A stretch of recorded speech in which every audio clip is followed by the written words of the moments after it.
Guys, I'm back from vacation, and I don't know if you heard, but Laviska Shenault just got a lot cheaper.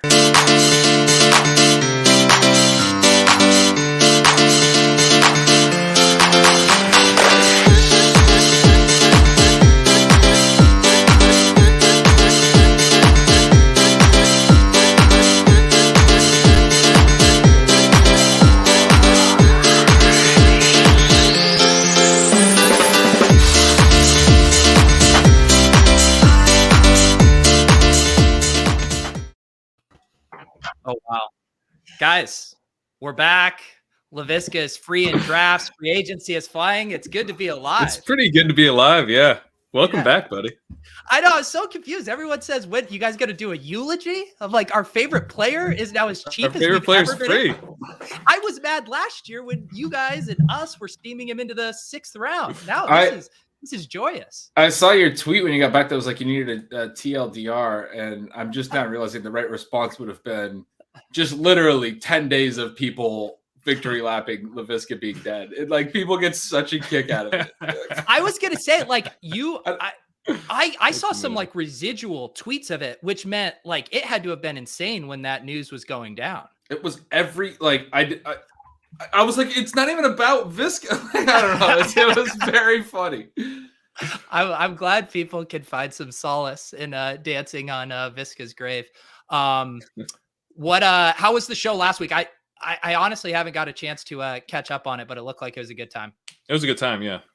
Did some drafting with Pine 4. Talk some prospects. It was a good show, yeah.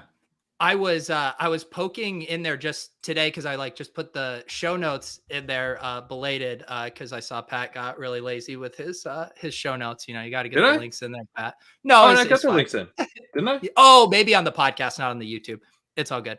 Oh, I probably screwed up on the YouTube. Yeah. No. But right when I had just like tabbed to like a real quick part, and it was at the end, and you guys I think were talking about maybe making a switch where you didn't take a quarterback early enough, and you're like, maybe if we grab Lawrence here. And so I hopped into one of the slow drafts the other day when I got back, and I had what had to have been the same decision where Travis Kelce was staring at me in the 3rd round. And I said to myself, I know I should take Trevor Lawrence here because I'm going to get squeezed if I don't, but I fucking took Travis Kelce. So yeah.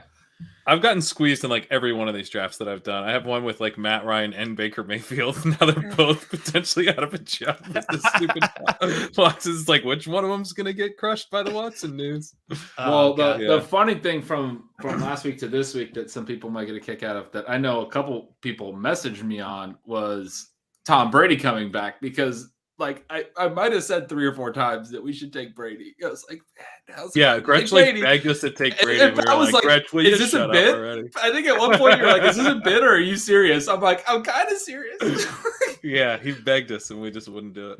Because that has to have been, and we're going to look tonight at some of kind of the ADP movement. And I know Sam Hoppin sent me over kind of the 4-for-4 screener on, they have the Superflex ADP movement, and Brady, obviously the biggest mover, you know, went from basically not having an ADP to an ADP of 23. So what round were you pushing for him in, Gretch? Oh, like the 12th or something. Yeah, starting in probably the 8th because we were so boxed out. But yeah, it would have been amazing if we took him. He hung around till at least like the 12th or the 13th or something. Yeah. Yeah. I thought it was Pine 4 who was pushing. It was you? It was me. Yeah. I kept bringing it up. I'm just trying to tell shit. So when did you guys take your, I know this is bad content, me asking what you guys did on the show last week, but where did you take your first QB?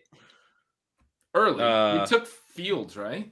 Fields in like the 3rd. We took Fields, and then we took like Jimmy G or something kind of gross like that. Yeah, we did, because we had taken Jonathan Taylor in the 1st round, and we were like, if he lands with the Colts, which was sort of the idea, but now it might be Baker with the Colts.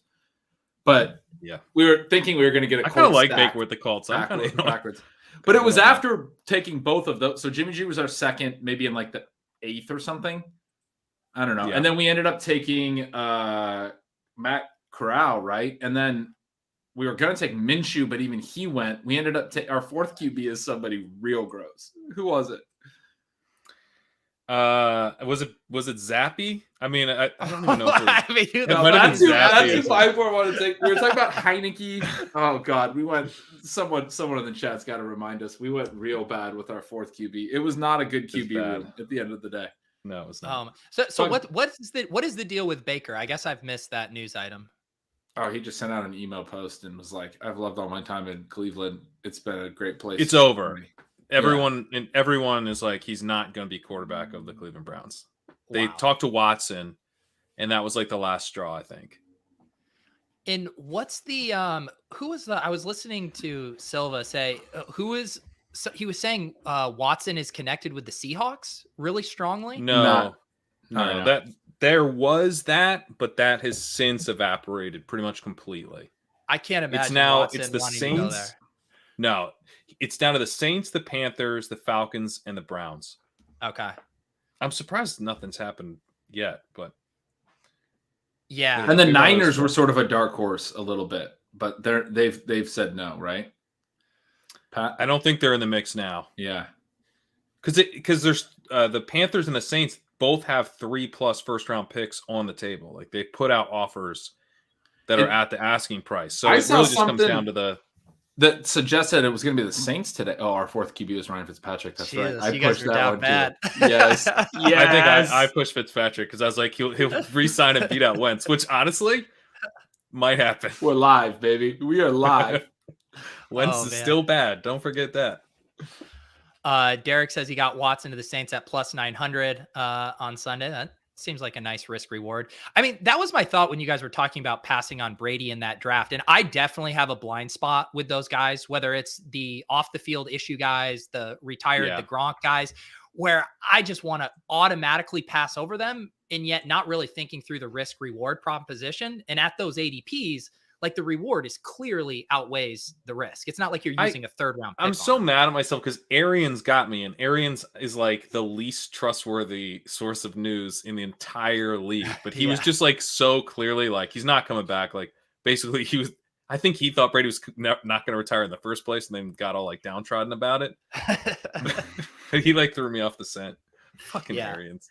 Yeah, if there's one thing we've learned, we can't trust him. I fell for it again. Yeah, so I thought I was most interested. Obviously, we have a shit ton of free agency news, but I was kind of interested in how this is impacting, drafts. I know the super flex draft on Underdog, and then Michael Dubner also sent me over some of just kind of the fan ball ADP, which probably not quite the volume as we'd have on other sites, but has a bunch of the 12-team league. So I'll toss out a few of the risers here. And I can pull these up on the screen. But as I do this, are there any guys who, for you guys, have jumped the most in value relative to where they were going before? I don't know. Does anyone come to mind, Gretch? I'm trying to think through the big moves. I think it's a lot of small stuff. I can't think of someone that I'm like, yeah, I feel really different about that player because of Isaiah McKenzie's back with the Bills, baby. I mean, right. Sutton's probably the biggest riser, right? Because we were going to talk ourselves into Judy again, no matter what, to some extent. But Sutton now. Oh, Connor. James Connor's the biggest riser. James Connor's a huge riser. He's got to be the biggest. He should be like a 4th or 5th round pick, which I don't necessarily want to take him there, but he was going in like the 12th. He's defensible there, though. If we didn't have a grudge against Connor for getting hurt, he'd probably be like a 3rd round pick. Yeah, he's definitely defensible. I was thinking about Connor today, actually, and it was breaking my heart because I'm like, he's going to land in a zone where I'm just not going to ever want to take him, and I'm going to be loading up on whoever the running back 2 and 3 is in Arizona. I might be underselling how high Connor would go if we weren't if he didn't have the injury prone tag. Because remember when Kenyon Drake, after that run, a very similar situation, right? Kenyon Drake was there for a short period, and then he signs with Arizona for like 1 year in 2020? And his ADP that year was like mid-second. Yeah. Was it? I don't remember that. Yeah, it was like mid-second. He was going right by like Mixon and stuff. Yeah.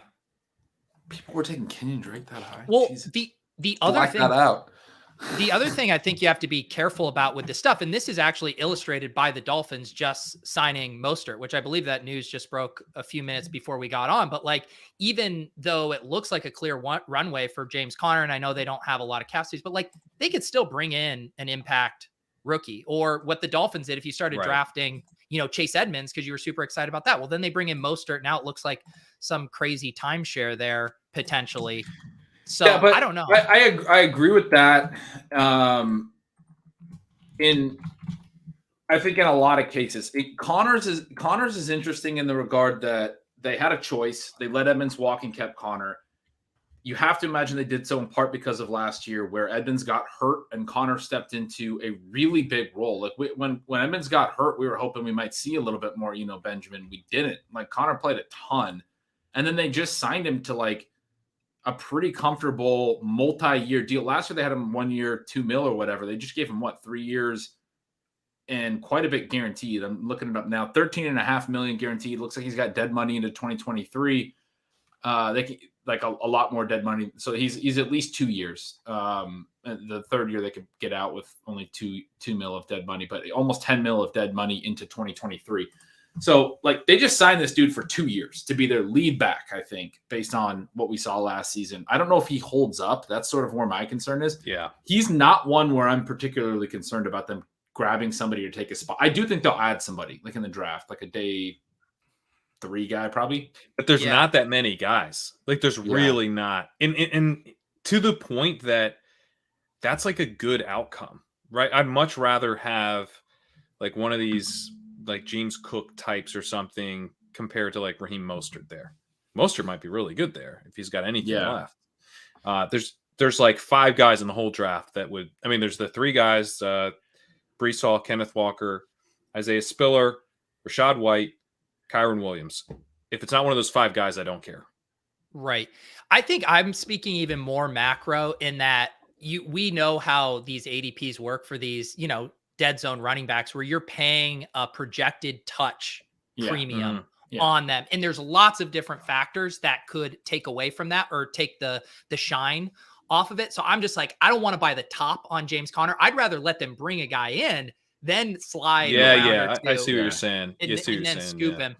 But purely just on like his usage and everything last year. I mean, I agree with Pat where like the injury prone stuff is maybe going to make him cheaper and the contract and everything. I mean, his specific situation does look nice. And the way, like, we look at the TDs last year. We talked about him as potentially being that role, that Kenyon Drake role last summer, right? We were drafting a lot of him. He did that. He got that. And then he actually played, like, you guys were just talking about pass catchers. I know Nick just mentioned Rashad White in the chat, but, like, they gave Connor the routes.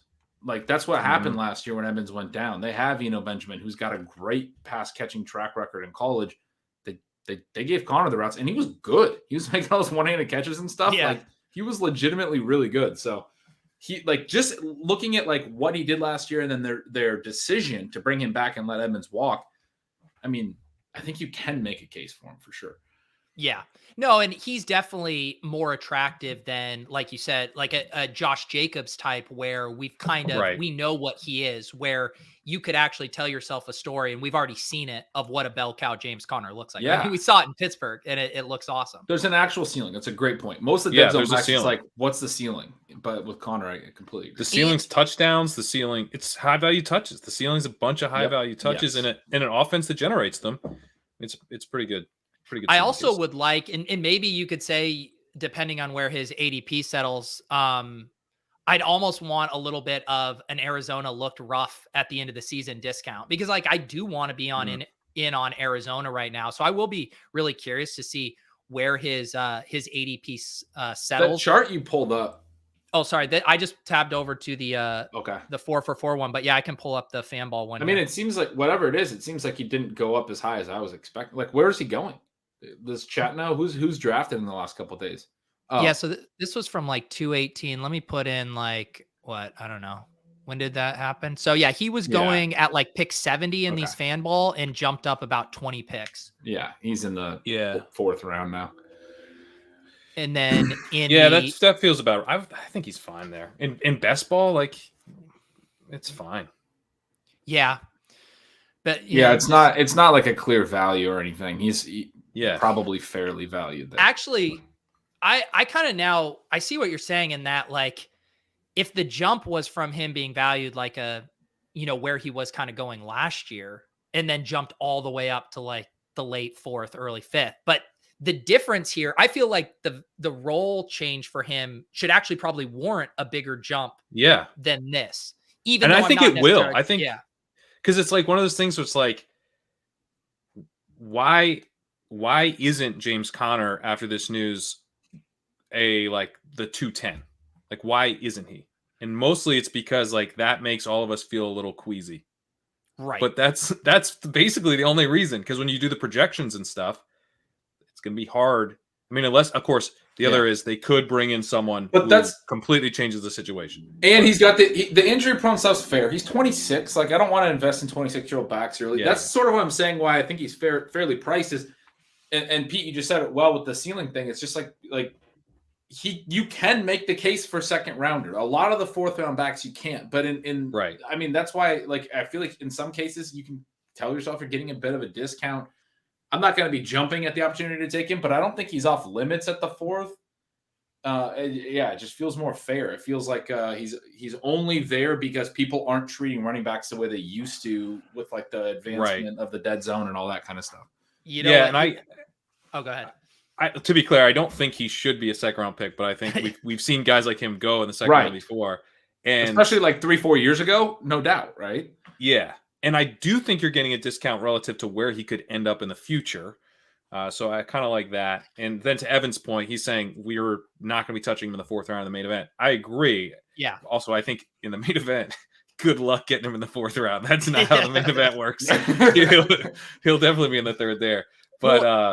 But anyway, I think it's more of a best ball thing where it's like I can structure my team, get my running back touches, and move on. Right. Because I was thinking the same thing where the opportunity cost in the main event. I mean, we know the 4th round just year after year is one of the juiciest rounds for wide receiver values, and also represents where the wide receiver cliff for elite talent starts happening. Whereas like you're saying in best ball, I'm starting to get excited. Okay, you start 3 wide receivers and you go with the hyper fragile James Conner anchor, knowing he has that upside. I mean, then you start to have a little fun. But I guess what I'm wondering is if we're headed towards broadly a year and maybe a future where the 4th round isn't what we have used to think is that amazing sweet spot for wide receivers. Basically, that becomes the 3rd round, and some of these backs that like we were just talking about used to be late seconds, we're seeing go in the 4th now. Like Aaron Jones is going in the 4th round, and Rodgers is back. I know AJ Dillon was good and everything, but like there's a couple backs like that to me a couple years ago would have been second rounders. I think we are getting more receivers pushed up. And so I agree with that take. And it also feels like this almost 2-year correction on some of these specific running backs who are going super high, where they're almost now at their like true efficient ADP. Yeah. Like I think Aaron Jones is, I guess you could say things change for Aaron Jones with AJ Dillon. Without AJ Dillon around, he clearly had the upside to deliver there. But he's got the high value touches. He's got the explosiveness. He's got stuff that I want if you're giving me a 4th round price. I mean, if there's a good comparable receiver, but we've been in drafts. We took him last week, and it was in part because there wasn't really a great receiver on the board at that spot. I think we were debating him or another QB or something like that. But what round did you get him in Superflex? Is that like a 6th, 5th round? Okay. Yeah. Speaking of those guys, I mean, Nick asked ranking the all backs, I assume, kind of going in this 3rd to 5th round range: Connor, Akers, Gibson, Dobbins, Aaron Jones. Do you guys have takes on that? I think you could make a case for Aaron Jones just because, like, it's kind of the bet on talent, and we're not like. I mean, I guess Dillon could be coming for him, but the role is like pretty well established. Whereas Connor, you're kind of doing the classic dead zone thing where you take like some really nice efficiency from the year before and you extrapolate it out over the next season. The guy who maybe doesn't deserve that. I would, though, I think take Connor ahead of Jones. I think he's the only guy that really has a case. That's an interesting 5 names because you also have Akers, Gibson, Dobbins there. I mean, I think there's a lot of reason to like Dobbins. I think I might have Akers lowest there, which I know he's gotten. He was like going 1-2 turn in January. Like people were really, really excited about him. But like the bad playoff run, not really looking that great coming off the Achilles, and the fact that they had other backs that were actually somewhat productive last year. Like if he's not able to get it done into next year, I'm a little bit more concerned about him actually like maintaining his, his projected touches over the course of a year, just from a, is he explosive enough standpoint based on the injury? I don't know. I'm not saying I'm going to be completely out on him. I think this is 5 running backs that are all pretty interesting. Yeah. I mean, looking at these, I'm kind of into the 3 cheapest ones there. Like I'd pass on Gibson, Akers, and, Dobbins, Jones, and Connor start to look interesting in that vacuum. I almost have them. I think I would rank them in reverse order of price, which is pretty wild, right? So we started the show saying James Conner was, soaring into the dead zone and overpriced, and now we're full bullish. No, Yesem says he's basically last year's Joe Mixon. How's he wrong? Yes, if like my thesis is if things hold true and they don't bring in any other impact stuff, I think his value should probably be there. I just think there's a lot of risk to get to that point in mid-August. And you guys, it sounds like, think there might be a little less risk. But last year, I think a little less risk. Although there's a lot of running backs that have yet to be signed. There's no running backs have been signed. Kudos to the NFL, by the way. I mean, the Jacksonville Jaguars are screwing everything up, but otherwise, like, they're holding off. They're not making any dumb big deals with these running backs. 4 years ago, they would have been like, who cares if Watson's available? We got to sign this running back to a 4-year contract. What happened to our Dolphins? For 2 years, I'm sitting here saying, look at these guys. They don't spend any, significant capital and free agency or the draft on running backs. And now they signed Chase Edmonds and Mostert. I guess I haven't seen what the deal is for Mostert. Yeah, they're not bad. The Mostert one's got to be small. I don't know if the details have come out. The Edmonds I didn't see the Mostert one. I was mentioning that was like right before we went on. Yeah. Oh, okay. I like that. That's pretty great. Yeah, he said the agent tweeted it out and said he had 1 year, 3.1 mil. So yeah, that's very affordable. He had multiple suitors, but wanted to stick with McDaniel. The Edmonds deal, to me, like right when it came off, I was like, okay, well, I mean, this is fine, but like, I think people get sticker shock a little. It's 2 years, 12.1 million base, 6.1 guaranteed. So basically $6 million a year for a veteran running back with the cap having gone up. That's not like a massive deal or anything. It's a comfortable deal, but it's not a crazy investment. And then Mostert gets $3 million. They get 2 backs for, under 10 mil a year. There's backs that are making 10 mil. Yeah. And like the system does rely on, kind of a specific style of running back. And like they're going to run a lot. I mean, Mike McDaniel's talked about that. It's probably going to be pretty annoying how much they run. But look, I mean, like I said, it's not a good draft class for running backs. I think one of the things with the Jacksonville Jaguars, like why the free agent moves are like kind of mind-numbingly bad, is that they've made enough of them now where it's hard to imagine that they take a wide receiver at pick 33. And so it's like they've actually boxed themselves out of a super deep wide receiver class. Miami's kind of the opposite, where they've like boxed themselves out of a very thin running back class. I think it's totally fine. Like they're not going to spend a second round pick now on like Breece Hall or Kenneth Walker. That's fine. That's a lot to spend on a running back. So if this means they're going to put a lot of emphasis on, wide receivers in a deep class, offensive line help, which they need a ton of offensive line help. They were 32nd in pass blocking rank, 30th in run blocking rank. I mean, they like get the cheap running backs and improve the offensive line for the draft. That'd be perfect. Kenyon Drake's deal last year for the Raiders that we all kind of laughed at, but because they had Josh Jacobs, but like it was 2 years, $11 million. It was basically the same deal that Edmonds just signed. It had more it was 1.5 mil less in total value, but $2 million more in guarantees. At 8.5 mil in guarantees. But like Miami's situation is different. They didn't have Josh Jacobs. They needed to actually probably bring someone into Pat's point. Either they're drafting Breece Hall or somebody, or else they had to sign someone, Mike asking a question that is kind of breaking my brain here, but odds on most carries for Miami. And I'm just trying to think about how that backfield could play out. Obviously there's stuff with health and hot hand and rolls and all of that stuff, but where do you guys fall on that? Probably Edmonds. Just because of Mostert's health. But like, I think Mostert's likely to be the early down back when he's healthy, and Evans is kind of playing on third downs and mixing in on early downs. Yeah. I don't know. I mean, you've got Mostert's an old speed player. You know, you probably want to save him as much as you possibly can. Like Edmonds is going to add less to the offense than Mostert. So in a sense, given his age, I'd probably like just feed Edmonds as much kind of junk touches as I could and not give those to Mostert. Yeah.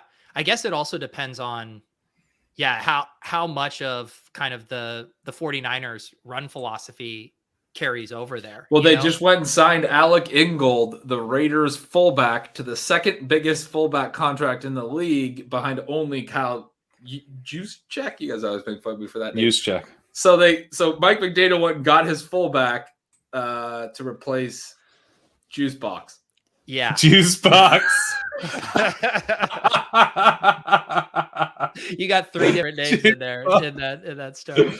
Was it like one of the little giants, their nickname Juice Box or something? It feels like it was a nickname for a kid in a child's Juice movie. Box.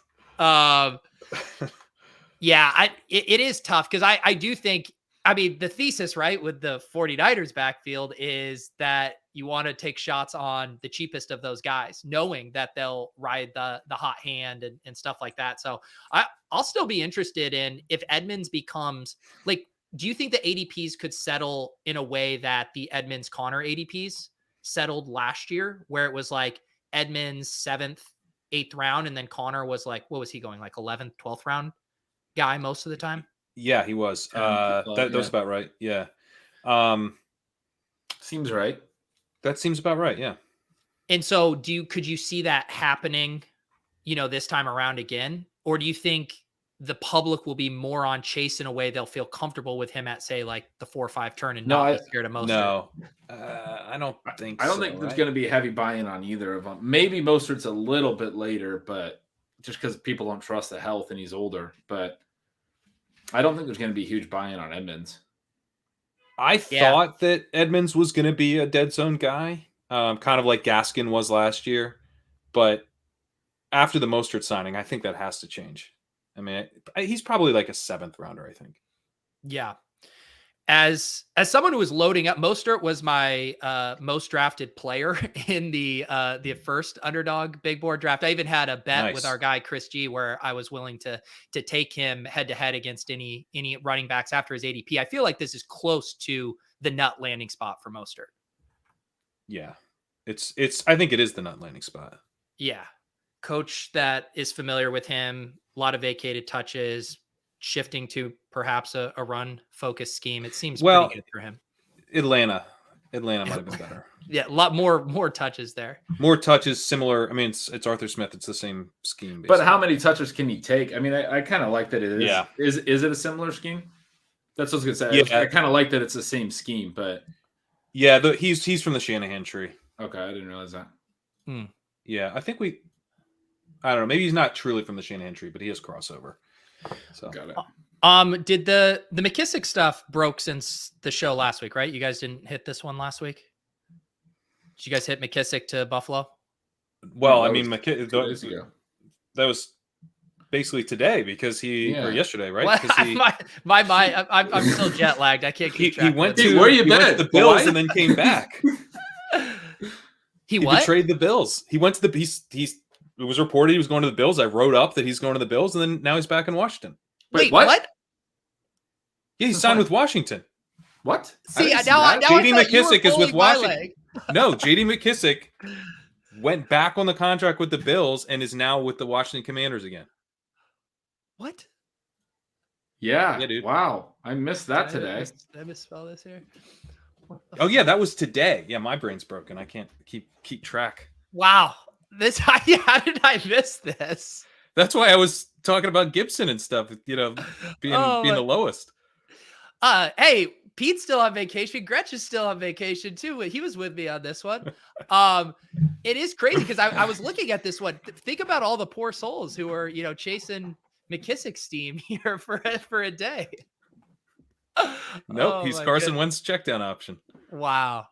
Yeah. Wow. Unbelievable. Yeah. How many millions of dollars difference was there? Because you'd have to pay me about like $4 million more a year to go back to the command.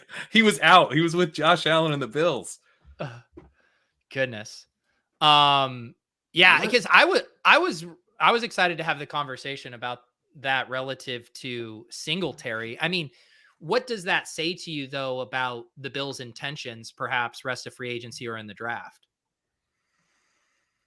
Well, that's a good question. And there's a guy, the McKissic is Rashad White. He's like a big McKissic. And then there's also Kyron Williams, who's like really big red flags in terms of the athleticism. Kind of bombed the combine, but a receiving back. I think he would be available potentially in like the 4th round. So if they had either one of those guys, that would make a ton of sense. And I think probably be worse news for Singletary if they added White, and probably be slightly less impactful if they added Williams than if they'd added McKissic. Yeah, because that was always the allure for Singletary is, okay, he's going to be the back on the field in 3rd down situations, hurry up, 2-minute offense stuff with one of the best offenses in the league. You throw a McKissic-esque wrench in that, then you really start to worry about Singletary's role, because now he might not have the goal line role. And now it's like, what is he doing on this team? Yeah. That is. Gretch, I have a stud. Gretch is still processing the news. I'm almost like, how did I miss this too? But it's such a weird situation. Like, he announced he was leaving. He got a good deal from like potentially the biggest Super Bowl contender in the league. Like, their odds are right there with the Chiefs. And then he decided to go back to Washington for the same price. I mean, I get it. Like, you're already living there. He probably has a family. But, like, why? Why are you choosing Washington for the same price? I was just reading that apparently they didn't offer him. Washington didn't offer him until they heard that he was going to go elsewhere. And they're like, oh, yeah, we'll give you that contract. Like, what? Why do you go back to that? Wasn't it Antonio Brown that was signed with the Bills for like 2 hours or something? Traded and said he'd retire, and then they nixed the trade. It was reported to be agreed on, and he said he'd retire, and they had to nix it. Oh man, poor. I want to hear some stories. Like, do you think there was any Bills Mafia sickos who ordered like a custom-made J.D. McKissic Bills jersey like during that period? I want to hear these stories. Buffalo Bills legend J.D. McKissic. I was just scrolling through the Twitter comments on this. This one was, meanwhile, I was auto-blocked by Adam Schefter for calling J.D. McKissic a moron. Okay. I don't know what happened there. I don't know what happened there. Not a lot of good info here. Also, Gretch, now I got really confused. Do you know that there's a Twitter account called Yards Per Pass? Nope. And I was scrolling through it. I thought, was Gretch actually in this conversation here? But Yards Per Pass, 20,000 followers, and the owner of the first ever Bills NFT. This is the guy who bought the J.D. McKissic Bills jersey. There you go, Gretch. You have competition in the Yards Per Twitter handle sphere. Look, man, it's rough in those streets. Leone probably got a McKissic tattoo. Leone, he's literally his host covered up his tattoo. Oh, it hurts, but it's worth it. Oh my god. What were you saying, Gretch? Oh, there's a whole like Yards Per fantasy site now that I've seen pop up, which is cool for them. There you go. Cool for them. Hang on. I got to do a joke. I had bookmarked this when I was catching up on Twitter the other day. And now I finally have my meme for you. So here he goes. When you find out that the Bills signed J.D. McKissic. When you find out that he signed with Washington instead. Yeah, and then you find out he signed out with Washington. When you find out you got to get a tattoo removed. When you just crash through a folding table for nothing. Oh my goodness. I didn't even know, what were all those guys doing down in Nashville? I saw, did I miss a part? I don't know. I saw Kitchen was taking him around. Leona was I think there was a basketball live final or something. I don't know. Okay, we didn't actually don't know. We our invites got lost in the mail. Yeah, somehow that didn't happen. Let's see here. Some of these other ones. I mean, I think you guys probably already talked about Trubisky last week, right?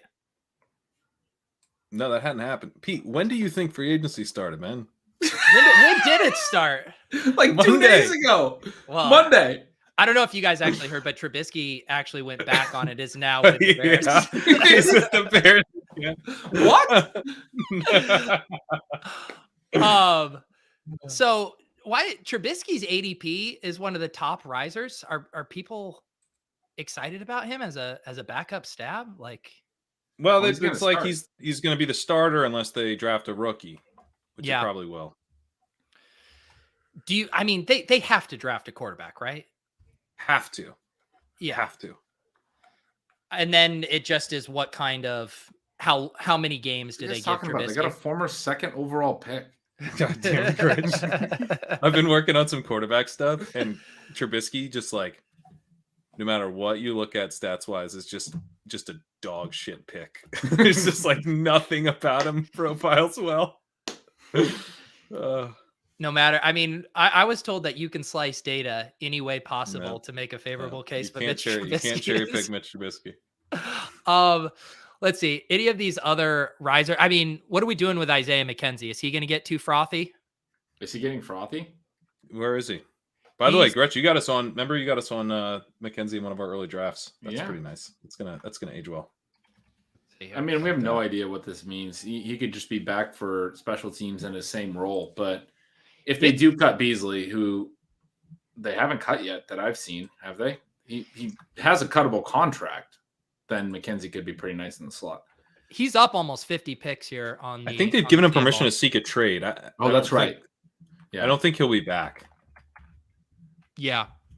I think McKenzie is going to become an incredibly trendy. But they were talking to Christian Kirk because we saw Josh Allen had dinner with him, and they were rumored for some other receivers, right? Like they could still draft a receiver. I mean, I just don't want McKenzie to get too expensive because I want to take some of him. I'm not going to chase him up to like the 12th or anything. Right. I mean, Gabriel Davis still seems pretty nicely priced. Yeah, he's well priced because people are kind of waiting for the other shoe to drop on Gabriel Davis, and it's like it's not dropping because even if they draft like Treylon Burks or something awesome, I mean, it's a rookie, and Gabriel Davis is going to be on the field, right? Like, I don't know. They're probably playing Burks over McKenzie, wouldn't you think? Well, what do you think of this? I missed this rumor. Landry would. I thought Landry was rumored for the Falcons. That was the last I'd heard. You're the one that works for Big Peacock, man. I don't know. I think free agency just happened yesterday, 2 weeks ago. I can't keep. No, you think it happened 2 weeks ago? You're like, hey, well, you talk about the Chiefs are going to add someone, and Landry's been rumored there too, right? Landry's been rumored to the Chiefs. Yeah, I think he'd be fun with the Chiefs. It'd be very fun. Yeah, Landry can still play. I think Landry would be kind of perfect for the Chiefs. They need like a capable guy. So I assume some of these guys, their ADPs are just kind of staying flat. I guess Amari here. CD should be on the rise. Yeah. Sean G mentions Cedric Wilson now in Dallas. I thought that was, I mean, I don't know what the financial stuff was, but it just seemed weird to me losing Amari that they'd also let Cedric Wilson walk. Do you think they draft someone? Yeah, I do. Yeah. I think they do. And I mean, there's lots of guys to choose from as well. I mean, there really is like this wide receiver class doesn't really have a ton of guys. Like, I mean, Kadarius Toney looks pretty good, but still is like a prospect profile. He was a landmine, or he profiled as a strong bet of being a landmine, I should say. There aren't really guys like that. Olave is an upperclassman who wasn't all that productive, but he's playing with super good target competition. The scouting stuff on him is really good. And then there's a lot of underclassmen who were productive. So I don't love Jahan Dotson if he ends up being a first round pick, but outside of that, I feel like, they're kind of good with whoever they get. Yeah. Gretch, where are you at on Cowboys wide receivers? Honestly, I haven't given it much thought.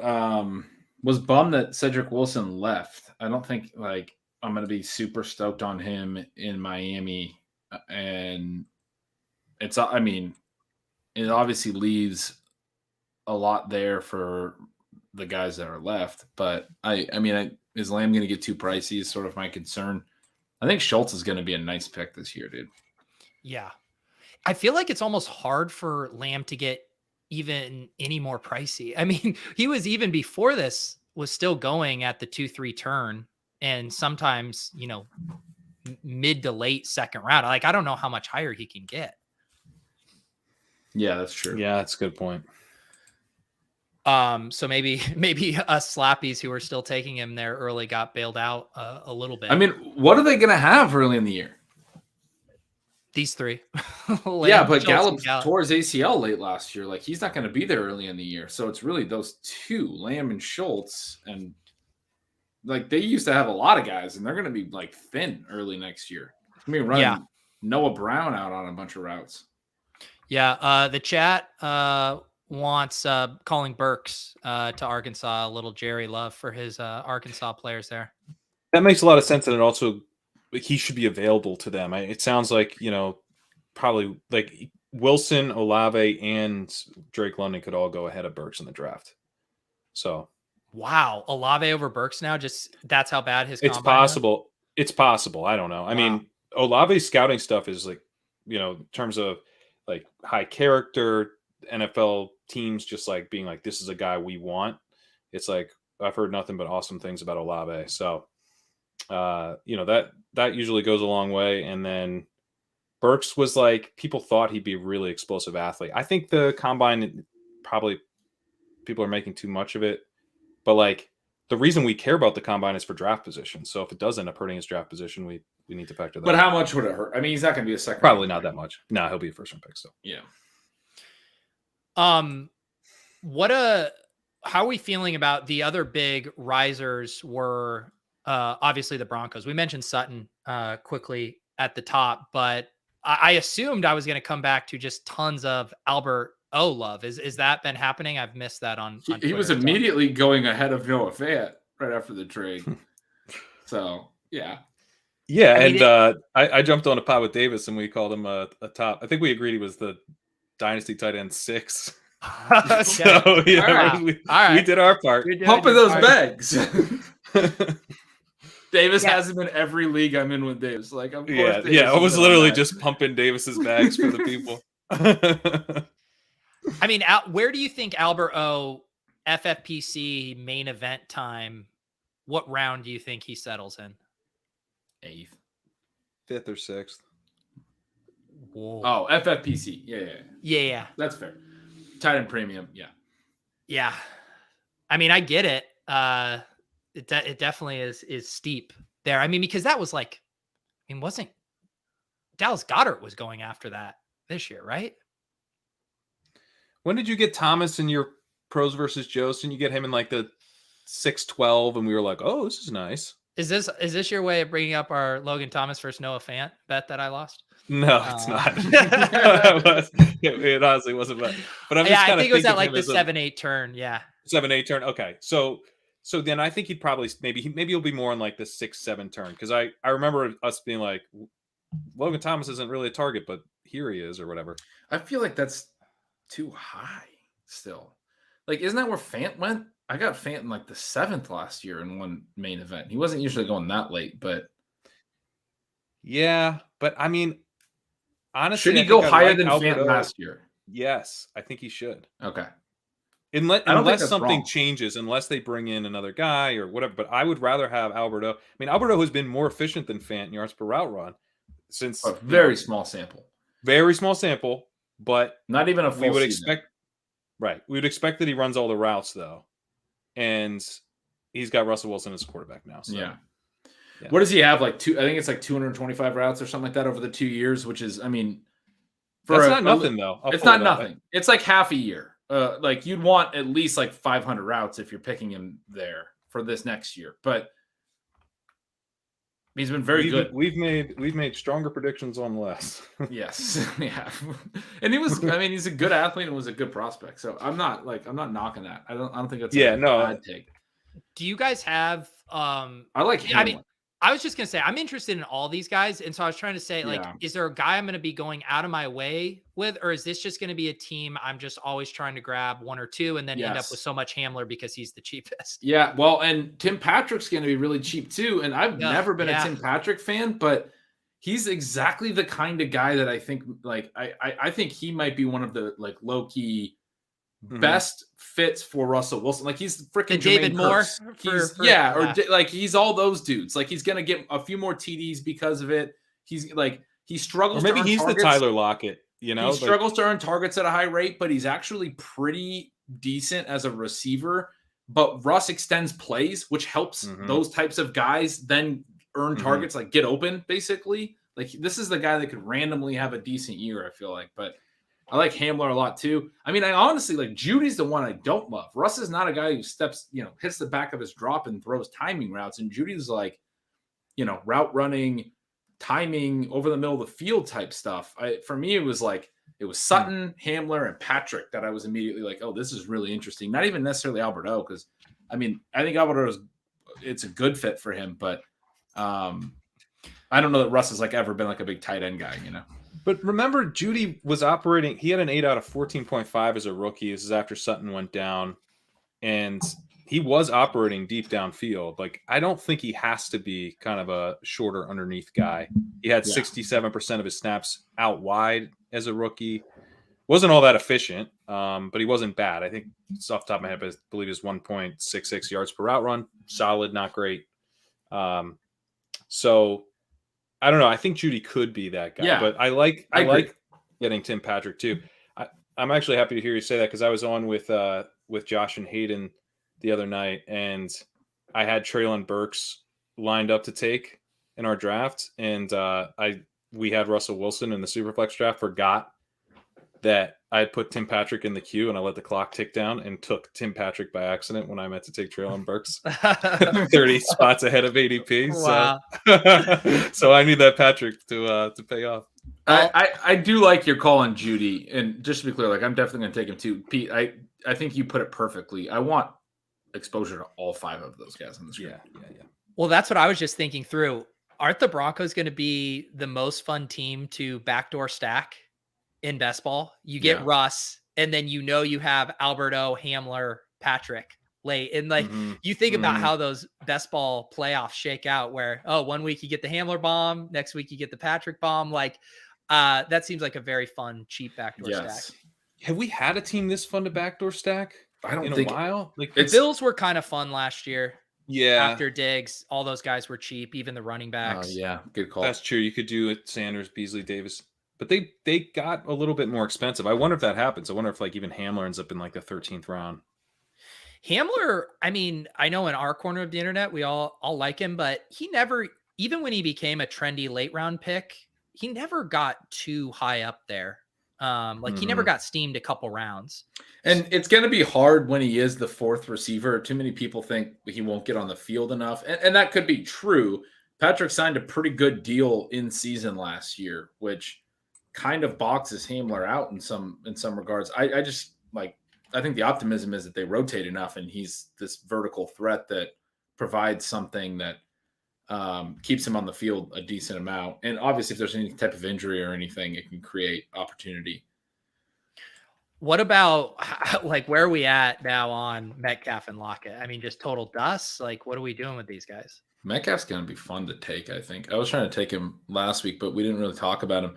I mean, he had a really interesting year where it was his 3rd year, right? Yeah. And his first 2 seasons, he didn't actually earn targets at a really high rate. Like I'm always breaking yards per out run up into targets per out run and yards per target. He had great yards per target both of those years, not particularly elite targets per out run. Last year, and Russ missed some time, right? So it was different quarterbacks. Yards per target kind of cratered for his profile. Downfield guy, big body, obviously can do stuff after the catch.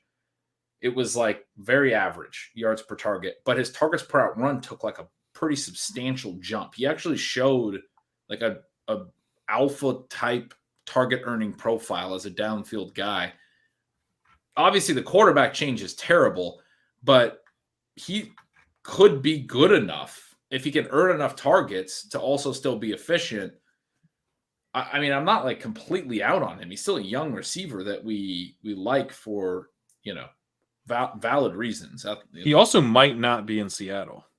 There's a chance he goes. And if they bring in a quarterback, maybe, and now there's another quarterback potentially in Baker Mayfield that could be on the move. We don't know his quarterback play is going to be bad. Like right now, it looks like it's Drew Lock. They could draft somebody as well at 9. I mean, that was the first thing right after the trade was they're going to take someone at 9, whether that's Malik Willis or. Can we talk about how Twitter is going to have to literally, it's going to be like 2 shifts of workers passing each other at a factory of switching camps on Pete Carroll if they sign Colin Kaepernick. Everyone's going to switch teams. We're going to be like, all right, I guess Pete Carroll's pretty good. So you're saying Pete Carroll's a PR agent should be telling him to sign Colin Kaepernick. Everyone who doesn't like Pete Carroll now will like him, and everyone who likes him now won't like him. Wow. It'll be incredible. Please do it. I think he said today that he doesn't think he said something like Kaepernick deserves a second chance, but he doesn't think that's with Seattle. Which I was like, why the fuck not? Why not sign him, Pete? Because he's lying about the first part. Yeah.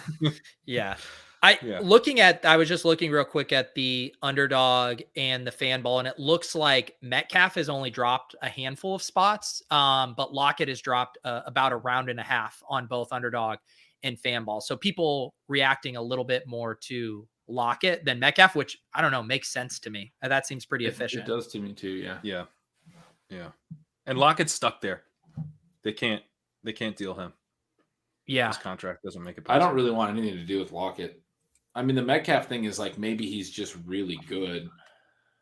I love Tyler Lockett, but he's always just thrived on efficiency. Him and Russ have been so good together for a long time. Yeah. And you talk about the extra time and the guy getting open, that's been Lockett a lot. Yeah. Is this just they're probably going to be one of the worst offenses in the league, depending on the quarterback situation. What do we do with Rashad Penny in this context? Knowing, he's a free agent. Oh yeah. Yeah. I did the same thing the other day. I forgot he's a free agent. So, I don't know. I've been struggling with what to do with Penny because I don't know where he's going to land, but he looked really good. Yeah. Man, could you imagine if he had gone to Miami? That would have been fun. Jeez. Pete Carroll, is he just, foaming at the mouth to draft a couple of running backs if they let Penny go? There's no way he's going into this. Look at Gretch, so dejected. Because you're right. All, yeah. Well, the joke was that, he would just take, I think this was me and Davis. Yeah. We were joking that he would then turn around and draft Breece Hall at 9, which would just be the most Pete Carroll thing ever. God. Yeah. If I was Pete Carroll, I'd be looking to retire about now. I would not want to deal with this roster heading into this season. Oh yeah, and then they signed Will Dissly to a 3-year extension, $7 million a year. What was that about? He's a blocker. He's a good blocker. That's the correct question. That's true. That's why he's a good blocker. Yeah, I asked for my TLDR on Twitter, and this is how I found out about the Dissly signing was Levitan sending me his tweet that says the fuck is going on here. Tight end Will Dissly is re-signing with the Seahawks, a 3-year $24 million deal. We got Silva here. They also gave a 35-year-old 2-down situational run stuffing nose tackle. Al Woods, a 2-year $9 million deal. Perfect guy to spearhead the rebuild. I wish I got that joke. It seems like it's a funny joke for guys who know trench players, but I do not. Yeah, I'll have to take the word for it. Yes, this is, in the same way Roham has said Top Shot is a 100-year project. Pete Carroll has said the Seattle Seahawks is yes. Oh no! All right. Pete Carroll said a 100-year project. I've got some stuff to do tonight. What? Update your will? Yeah, update my will. Oh my goodness. I'm not gonna have much tax liability in 2022. I'll tell you that. Gretch bracing for more Top Shot talk. Don't worry, Gretch. We will save you. Let's see. Any of these other interesting risers and fallers that we have not talked about? We haven't talked much about the Bucs. What do you guys think of the Russell Gage signing? I think it's a smart real life signing. Yeah, it's a good call.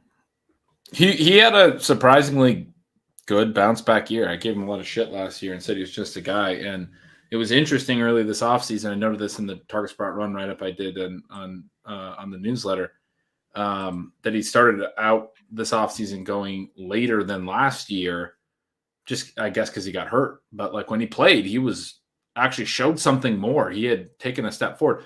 Now, one of the huge parts of that is he had no target competition. He had a young Kyle Pitts and no one else. And that's going to help targets per out run for sure. Now he goes to one of the most crowded situations he could be in, where he's going to be running routes alongside Mike Evans and Chris Godwin and those guys.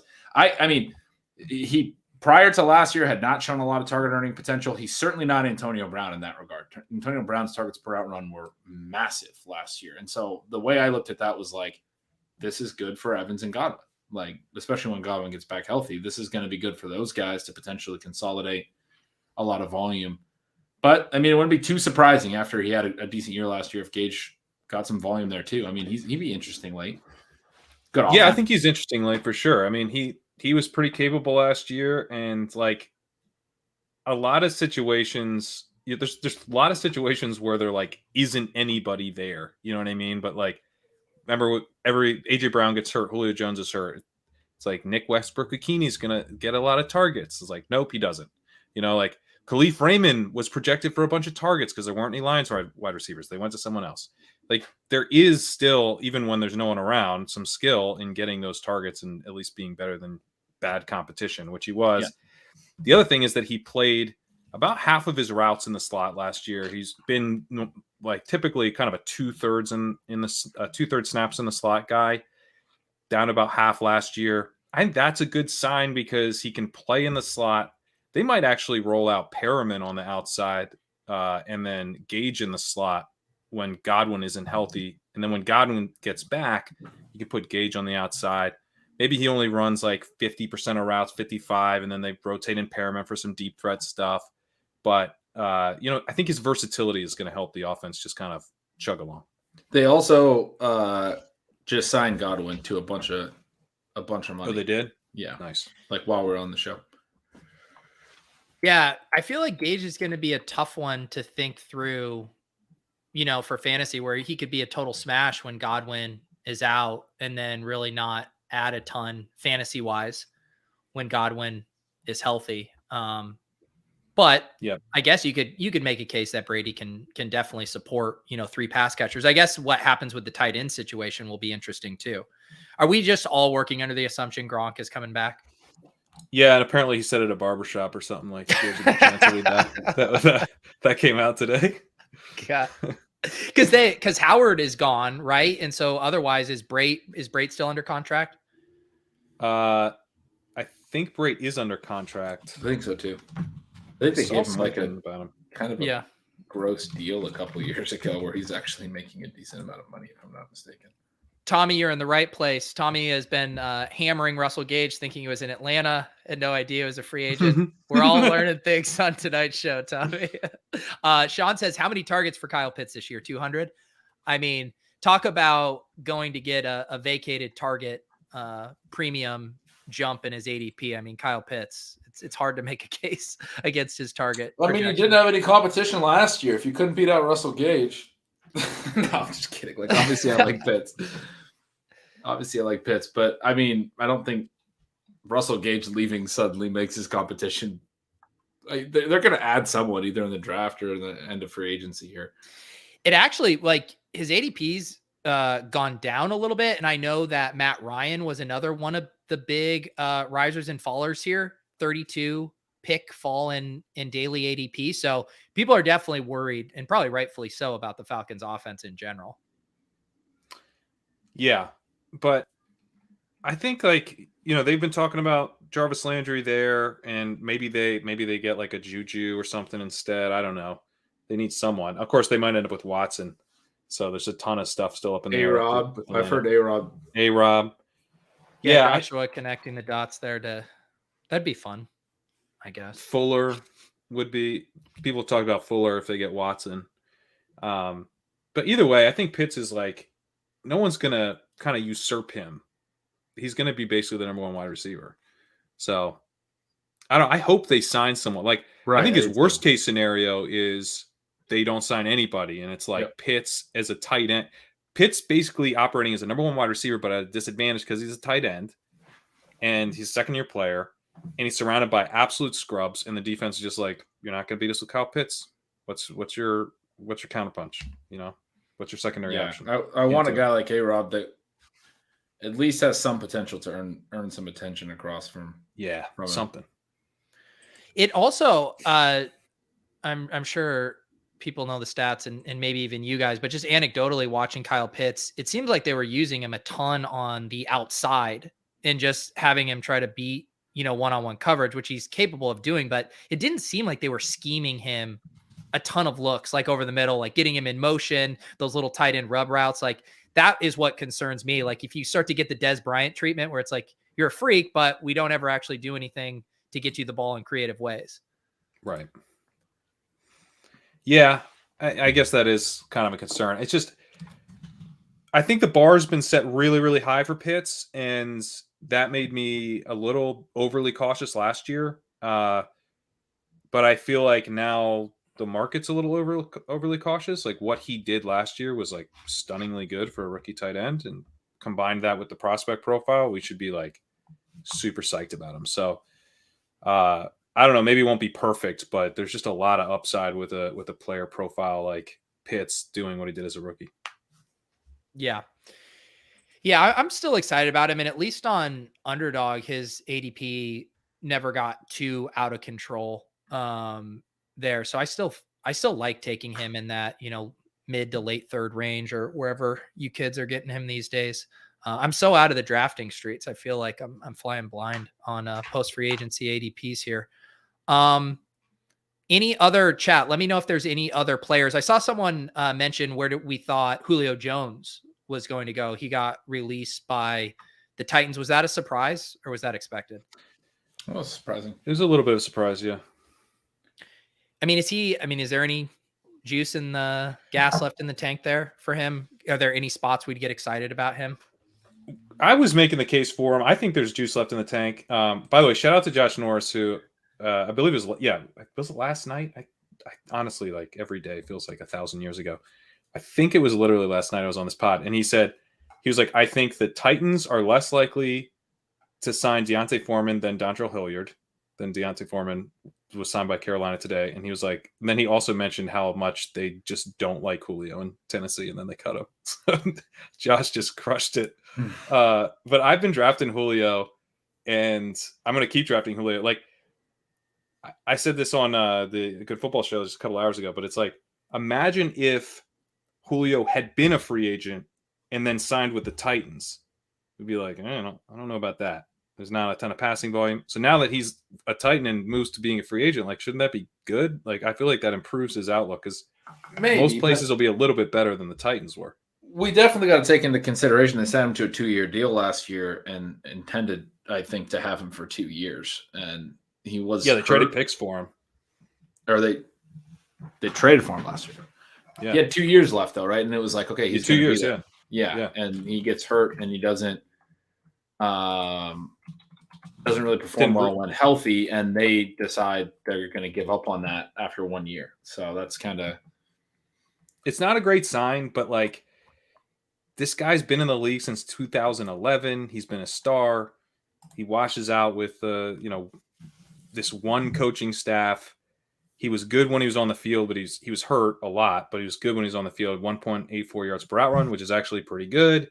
He was awesome the year before that with 2.6. I mean, he was elite in 2020. He kind of washed out with that administration, but it was a new coaching staff. So I don't know. Maybe he's like become a malcontent in his 30s. That seems less likely to me, though, than like he was hurt. They didn't like what they got out of him. They felt like it was time to move on. And that stuff, I feel like those situations with the kind of wide receivers who lean toward diva, they can get exasperated quickly. Like if you don't have the super elite quarterback, you go a few drives without getting a touch, all of a sudden you start getting angry, and that stuff just snowballs. Not making excuses for him, but I can see how things could have soured for him quickly in Tennessee.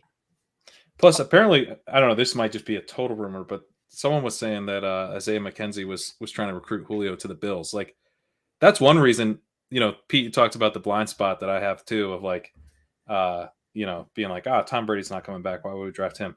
But like, at least with Julio now, you do have the outs to the juicy stuff. Like he could land with the Bills. Like that's plausible. Yeah. We had a couple people talking about the Njoku with Austin Hooper gone. It seems like he has a clear runway there now, although we don't know. Who's going to quarterback them, though? Right. Do you guys have any feeling on that? I don't know, man. You just check the PSM model. You don't really worry about the quarterback. Alberto. Well, the PSM model in Njoku is not. Njoku's a grown-ass man, dude. We might need some measurables on that. Why? I'm just saying he's athletic, but the efficiency hasn't really been there. Okay. I thought you were like making a reference to like there was a dong shot of his that was leaked or something. I was like, what are you talking about? I don't think the PSM model gives one shit about efficiency. Well, I'm just saying the PSM model, there are some, I don't know what the inputs are, what Levitan's got as far as the inputs, but I'm just saying the inputs might not be correct in this case. I think Adam would admit that the inputs aren't correct on that model. I would argue that none of the models that Levitan floats have correct inputs.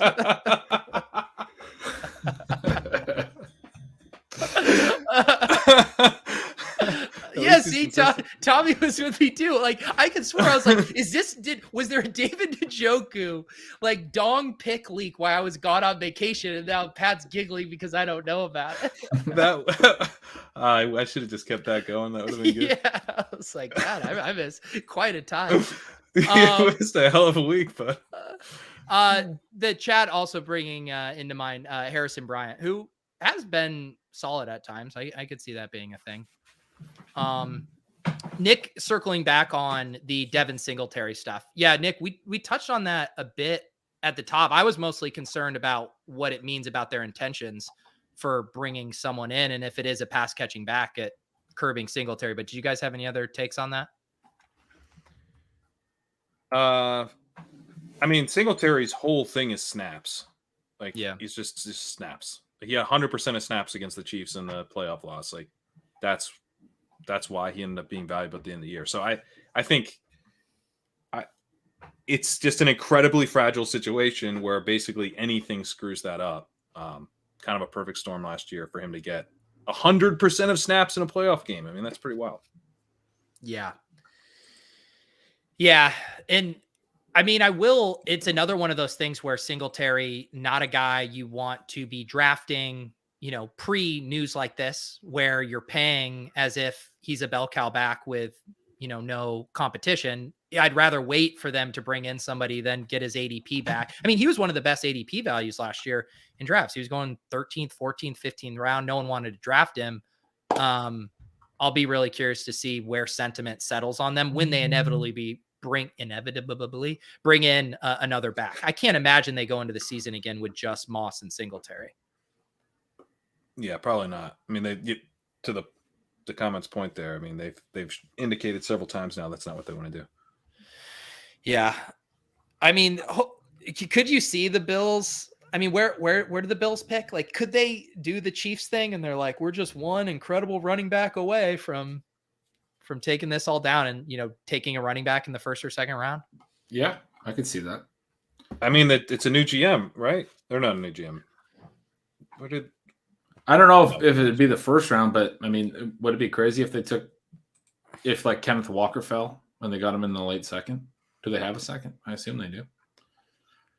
You could get a really good running back in the third. Like, if White's available in the third, I mean, I think he'd probably be worth drafting. He has some legit upside. He's basically everything we liked about Kenny Gainwell, but he's like 20 pounds heavier, and he didn't just bomb his rookie season. Singletary is going to be the exact same pick as last year, but just like 8 rounds higher. Yeah. Instead of Zach Moss, it's going to be someone else, but it's going to be the exact same situation. Yeah. Gretch, are you have you been drafting or not drafting on Fanball? We have Van Jefferson here Well, he's a huge faller. 23.3. Why? I don't know. That was surprised me when Dubner. Now you guys listen to me. you finally got the people fading Van Jefferson here. I tried to get Tutu Atwell from Davis and Dynasty, and he wouldn't trade him. So I don't know. Maybe it's Tutu steam. What about Christian Kirk? How are you guys feeling about him? Denny had a good point on it where it's like, at some point the projections are going to come in and we're going to realize his ADP is like, 15 spots behind his target projection. And we're going to have to be like, all right, we got to take Christian Kirk. But until then, I think I'm going to be one of the people just being like, not yet. Yeah, I mean, the Jags discussion has been so exhausting. I mean, that was another one where Twitter just freaking loves to say the same stuff that everyone has already figured out. Like on Kirk, it was like everyone was just kind of laughing and having a good time about how big the deal was. And then like you had like 50 Twitter sleuths being like, oh, but what about the guarantees? Oh, it's only 2 years. It's only 2 years and there's only this amount. And it's like, it's still $20 million a year for 2 years. Like it's still the same. Like the Kirk discussion was exhausting. But like my point is, like, I think everyone knows now you look at guaranteed money with these deals. And yet every time you see a new contract, you're going to get like 6 people chiming in on your timeline that are like, we got to see the guarantees. It's like, yeah, we know that now. We've known that for like 5 years. Like that's not a thing that is like, the sticker value on an NFL contracts isn't great. But anyway, you just want to know about Christian Kirk and fantasy football. He's falling asleep. He's like, what are you talking about? No, I'm wide awake. I'm just thinking about how much stuff I missed while I was gone. I'm just thinking through the Christian Kirk stuff. I was trying to think of like an ADP comp or a player type comp. Obviously he's not as good as Brandon Cooks, but do you think he kind of, he's probably like DJ Chark from last year. He's going to play in their slot, but like he's going to be in a similar spot in like a crowded Jags room, but probably as the best option. Yeah. Where DJ Chark was. I don't think it's very similar to Brandon Cooks because the target competition is like, like, I don't know. He's not just going to get bundled. Closer to what? Closer to Kirk's skill level. Oh, closer to Kirk's skill level. Yeah, exactly. It's closer to Kirk's skill level. That's a perfect way to put it. Because even like Evan Ingram, you're like, okay, he was being used like Jason Witten. Like there might be something to Evan Ingram. This is a tight end. It's very tight end friendly system. It's actually not a very wide receiver friendly system. At least, it wasn't in Philly. And they also have a pass catching running back in ETN. So I don't know. Like, it's not like there's just no one there and he's the only remotely capable wide receiver. I mean, I'm only half kidding when I say this, but the answer is just to draft Visca again. Honestly, Visca has been like decently efficient given the circumstances and the routes. He has no path to the routes. But if you're going to give him to us for free, we're going to draft him. We're going to do it. It's a new coach. It's a new coach. We're going to draft Visca. You can't stop us. I don't know how you could end the show on anything but that. We are going to draft Visca, and you can't fucking stop it.